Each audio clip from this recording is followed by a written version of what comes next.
আমাদের আরেক দিনই ভাই জানতে চেয়েছেন, জিন দ্বারা রোকাইয়া করা যাবে কিনা, ঝাড়ফুঁক করা যাবে কিনা? ধন্যবাদ প্রিয় ভাইজান। আমরা বলবো যে সেটা না করে উচিত। হ্যাঁ, ওলামা ইকরাম, বিজ্ঞ ওলামা ইকরাম এটাকে নাজায়েজ বলেছেন। কারণ জিন সাধারণত মানুষের উপকার করে থাকে, হ্যাঁ, আপনার ভ্রষ্টতার ভিত্তিতে। এরকম অনেক পাওয়া গেছে।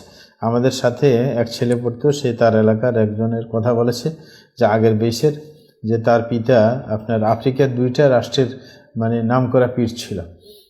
তো সে বলতেছে তার ছেলে মদিনা ইউনিভার্সিটিতে পড়ার পর যখন দেশে গেছে, দেশে যাওয়ার পর হঠাৎ করে তার বাপের মৃত্যু হয়। মৃত্যু হওয়ার পর একদিন সে অবস্থান করতেছিল ঘরে, হঠাৎ করে তাকে জিন এসে উঠিয়ে নিয়ে যায়। এক মানে খুব জঙ্গল এলাকায় নিয়ে যায়। জঙ্গলের মাঝখানে টিলা আছে একটা পর্বতের মতো, পাশে আবার পানি জমানো পানি আছে, লেকের মতো দেখা যায়।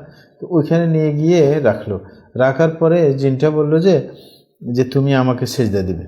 হ্যাঁ, তখন সে বলছে আমি কেন সেজদা দিব? বলে যে তোমার বাপ যে বাতাসে উঠতো, মানুষের যে বুজুর্গ মনে করতো, এটা তো মানে আমি তার থেকে সেজদা নিয়ে 1 বছরে একটা সেজদা নিতাম, আমাকে সেজদা দিত, তারপরে পুরো বছর আমি মানে তাকে আমার পিঠে চড়িয়ে এদিক সেদিক আমি নিয়ে যেতাম। সুতরাং তুমি যদি চাও এরকম তোমার বাপের প্রতিনিধি হিসাবে থাকতে, তাইলে তোমাকে 1 বছরের সার্ভিসের জন্য সেজদা দিতে হবে আমাকে।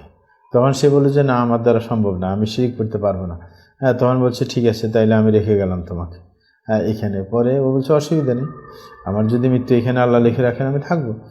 পরবর্তীতে ও যখন রেখে গেছে, ও কান্নাকাটি শুরু করছে, অজু করে নামাজ পড়তে শুরু করছে, কান্নাকাটি করতেছিল। হঠাৎ একটা ভালো জিন উপস্থিত হয়েছে, বললো যে কি সমস্যা তোমার? বলে যে আমার বাড়ি অমুক জায়গায়, আমাকে একটা জিন নিয়ে আসছে, এই প্রস্তাব করছিল। তখন বলছে অসুবিধা নেই, আমি তোমাকে নিয়ে দিয়ে আসছি। তখন তাকে নিয়ে আসছে। এই যে আপনার অনেকে মনে করে যে জিন দিয়ে এটা করে সেটা করে, কিন্তু জিনটা সাধারণত শয়তান প্রকৃতির হয়, বেশিরভাগই শয়তান। হ্যাঁ, মানে গাদ্দার টাইপের, মানে আল্লাহর অনুগত না। এই কারণে আপনার এরা কখনো পথভ্রষ্ট না করে মানুষের তারা পিছনে শ্রম দেয় না বা মানুষের আনুগত্য করে না। এই কারণে ওলামা ইকরাম, বিজ্ঞ ওলামা ইকরাম বলেছেন যে জিনের কোনো সহযোগিতা নেওয়া যাবে না। হ্যাঁ, কারণ তারা অবশ্যই যে কোনো অপকর্ম করিয়েই ছাড়বে।